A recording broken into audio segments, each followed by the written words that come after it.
ഒരു രക്ഷയില്ല കേട്ടോ. ഇനി ബിഗ് ബോസ് ഹൗസ് പൊളിക്കും.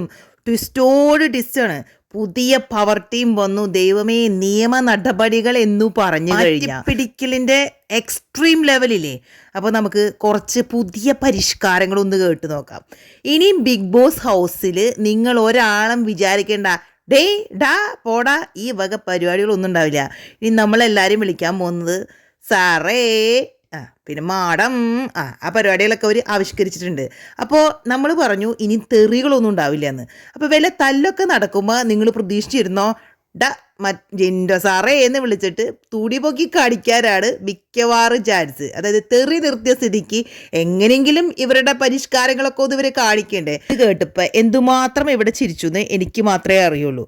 അതായത് നമ്മുടെ ശ്രീരേഖ ടീച്ചറും പിന്നെ ശരണ്യ ഹെഡ് മിസ്ട്രസ്സും ഇവരെല്ലാവരും കൂടുന്നതിൻ്റെ തലപ്പത്തായിട്ട് നമ്മുടെ കാട്ടുതീയായി വന്ന നമ്മുടെ സിജോ ഹെഡ് മാഷും കൂടി അങ്ങോട്ട് കൂടിയപ്പോൾ സംഗതി അങ്ങോട്ട് കളറായി. നടുക്ക് ഒരു മൂപ്പൻ്റെ പോലെ നമ്മുടെ സായണ്ണൻ മൊത്തത്തിലൊരു വാഴമയമായിരുന്നു. ഒരു കുറേ നേരം കഴിഞ്ഞപ്പോൾ നമുക്ക് കാണാം അൻസിബിയൊക്കെ അവിടെ ഇരുന്ന് കൂർക്കം വലിക്കുന്നത് കാണാം. കാരണം ഇവർ തന്നെ ചോദിക്കുന്നുണ്ട് ഇവരൊക്കെ എന്തൊക്കെയാണ് നിന്ന് പറയുന്നത്. അതായത് ഇവിടെ അടിയും ബഹളമൊക്കെ നടക്കുമ്പോൾ അങ്ങോട്ടും ഇങ്ങോട്ടും നമ്മൾ എടാ പോടാന്നൊക്കെ വിളിക്കും. അങ്ങനെയൊന്നും വിളിക്കരുത്. ഇവർ മൊത്തത്തിൽ അങ്ങോട്ട് നന്നാവാൻ തീരുമാനിച്ചു. ഇനിയിപ്പോൾ നിങ്ങൾ കോണ്ടന്റ് എന്നൊന്നും പറഞ്ഞ് ബിഗ് ബോസിലേക്ക് ചെല്ലേണ്ട ആവശ്യമില്ല. ഇവിടെ എല്ലാ ആളുകളിലും എന്തൊക്കെയോ പരിവർത്തനങ്ങൾ. ഇന്ന് എന്താണോ അവർ ഉച്ചയ്ക്ക് കഴിച്ചത്, എന്തിൻ്റെയോ ഒരു പ്രത്യേകതയാണ് എല്ലാത്തിനും. ഇന്ന് ചിലപ്പോൾ പരിപ്പുണ്ടായിരുന്നുണ്ടാവില്ല, എനിക്ക് തോന്നുന്നു ചിക്കനാന്ന് തോന്നുന്നു. അതുകൊണ്ടായിരിക്കും ഭയങ്കര ബുദ്ധിപരമായിട്ടാണ് അവർ ചിന്തിക്കണേ. ഇത് പോട്ടെ, ഈ ഒരു പരിഷ്കാരം മാത്രമല്ല, ഇനിയും ടോയ്ലറ്റിൽ പോയി നിന്ന്, അതായത് ആരൊക്കെ ടോയ്ലറ്റിൽ പോകുമ്പോൾ ആരുടെയൊക്കെ മുടിയാണ് അവിടെ വീഴുന്നതെന്ന് അത് എങ്ങനെയാണ് കണ്ടുപിടിക്കാമെന്ന് ഞാൻ പോലും അതിശയപ്പെട്ടു. അതിനും അവർക്ക് ഉത്തരം കിട്ടി. അതിന് വേണ്ടിയിട്ട് ഇന്ന് ഒരാളെ നമ്മുടെ ബാത്റൂം ടീമിൽ നിന്ന് ഒരാളെ അവിടെ നിയമിച്ചിരിക്കുവാണ്. ടോയ്ലറ്റിൽ കയറി ആൾക്ക് 24 മണിക്കൂറും ഡ്യൂട്ടി ഉണ്ടാവണം. അങ്ങനെ വൈകുന്നേരം ആണെങ്കിലും ആളുകൾ ടോയ്ലറ്റിൽ പോകുന്നുണ്ടാവുമല്ലോ. അപ്പോൾ 24 മണിക്കൂറും ഡ്യൂട്ടി ആണെങ്കിൽ നിങ്ങൾ ആലോചിക്കുക. കാരണം ഒരാൾ പോകുമ്പോൾ നമ്മൾ കയറി നോക്കണം അവിടെ മുടി വീണിട്ടുണ്ടോ. അങ്ങനെ പല പല പുതിയ പരിഷ്കാരങ്ങളുമായിട്ട് ബിഗ് ബോസ് ഹൗസ് അങ്ങോട്ട് മുന്നോട്ട് പോയിക്കൊണ്ടിരിക്കുക.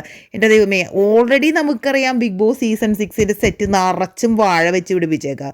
അതിൻ്റെ ഉള്ളിൽ കൂടെ പുറത്തുനിന്ന് ചെന്ന ആദ്യം വന്ന വാഴകളും പിന്നീട് ചെന്ന ബാക്കിയുള്ള വാഴകളും ഒരു വാഴമയം തന്നെയാട്ടോ. ഒന്നിനെ കൊണ്ടും ഒരു ഉപകാരമില്ലെന്ന് പറഞ്ഞാൽ പിന്നെ കാട്ടു തീയാക്കാൻ പോയിട്ടുള്ള തീപ്പെട്ടിക്കൊള്ളി. അവനൊക്കെ പറയുന്നത് കേൾക്കുമ്പോൾ നമുക്ക് തോന്നും ഇതൊന്നും തലയിൽ ഒന്നുമില്ലെന്ന് തോന്നും. ഇടയ്ക്ക് നമ്മുടെ ജിൻഡോ നന്നായി ഒന്ന് നമ്മുടെ സൈൻ ആക്കുന്നുണ്ട്. ജിൻഡോ എഴുന്നേറ്റിട്ട് എങ്ങോട്ടാ പോകാൻ വേണ്ടി, എനിക്ക് തോന്നുന്നു ടോയ്ലറ്റിൽ പോകണമെന്ന് തോന്നുന്നു. എടുത്ത വഴി സാറേ ഞാനൊന്ന് പോയിട്ട് വരട്ടെ എന്ന് നമുക്ക് ശരിക്കും പറയാണെന്നുണ്ടല്ലോ. നന്നായി കളിയാക്കി. നിങ്ങളൊന്ന് ആലോചിച്ച് നോക്ക്. ഇപ്പോൾ നമ്മൾ എടാ ഡി എന്നൊക്കെ വിളിക്കുന്ന സ്ഥലത്ത് നമ്മൾ സാറ് മാഡം എന്നൊക്കെ വിളിക്കുവാണെന്നുണ്ടെങ്കിൽ എന്ത് വൃത്തികേടായിരിക്കും അല്ലേ. അതിനിപ്പോൾ എത്രമാത്രം ബഹുമാനം കാണിക്കാനാണെങ്കിൽ പോലും അതൊക്കെ വളരെ അരോചകമായിരിക്കും. കേട്ട് നിൽക്കുന്ന ആളുകൾക്ക് ശരിക്കും. അതായത് ഇപ്പോൾ ശരണ്യേനെ കയറി സായി മാഡം എന്ന് വിളിച്ചു കഴിഞ്ഞാൽ അതിലും വലിയൊരു കോമഡി അവിടെ എന്താണുള്ളത്. അതുപോലെ നമ്മുടെ നന്ദനേനെ കയറി ജാസ്മിൻ വിളിക്കുവാണ് മാഡം. ഇത് മാഡം മാറി വേറെ എന്തെങ്കിലും ആവാതിരുന്ന ഭാഗ്യം. കാരണം ഇവരുടെയൊക്കെ ഒരു സ്റ്റാൻഡേർഡ് വെച്ച് നമ്മൾ കണ്ടിട്ടുള്ള കാര്യങ്ങളൊക്കെ വെച്ച് നിങ്ങൾക്ക് തോന്നുന്നുണ്ടോ ആ മാഡത്തിനും ആ സാറിനൊക്കെ ഒരു പ്രത്യേക ടൂണ് തന്നെയായിരിക്കും. ഇതിലും ഭേദം പച്ചത്തെറി വിളിക്കുകയോ അല്ലെങ്കിൽ ഈ ഡാ പോടി എന്നെ വിളിക്കുന്നത് ബെറ്റർ.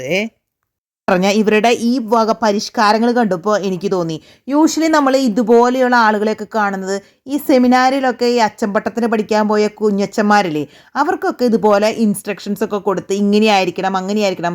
എനിക്ക് തോന്നുന്നു ഇവർ മറന്നുപോയി എന്ന് തോന്നുന്നു. ഇതൊരു റിയാലിറ്റി ഷോയാണ്, ഇതൊരു ഗെയിം ഷോയാണ്. ഇതൊക്കെ മറന്നുപോയി ഇവരിപ്പോൾ അവിടെ ഇങ്ങോട്ട് ജീവിച്ച് തകർക്കാണെന്ന് തോന്നുന്നു. എൻ്റെ പൊന്ന് സായി, നീ കയ്യിലുള്ള വടിയൊന്നും മാറ്റി വയ്ക്കി.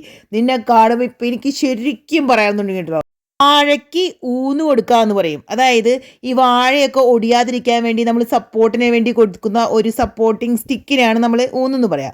അപ്പോൾ അതുപോലെ തോന്നുന്നു എൻ്റെ സായിയെ. മരവാഴ എന്ന് നമ്മൾ പറയുന്നുണ്ടെങ്കിലും ഈ വടി പിടിച്ച് നിൽക്കുമ്പോൾ നമുക്ക് അങ്ങനെയാണ് ഫീൽ ചെയ്തത്.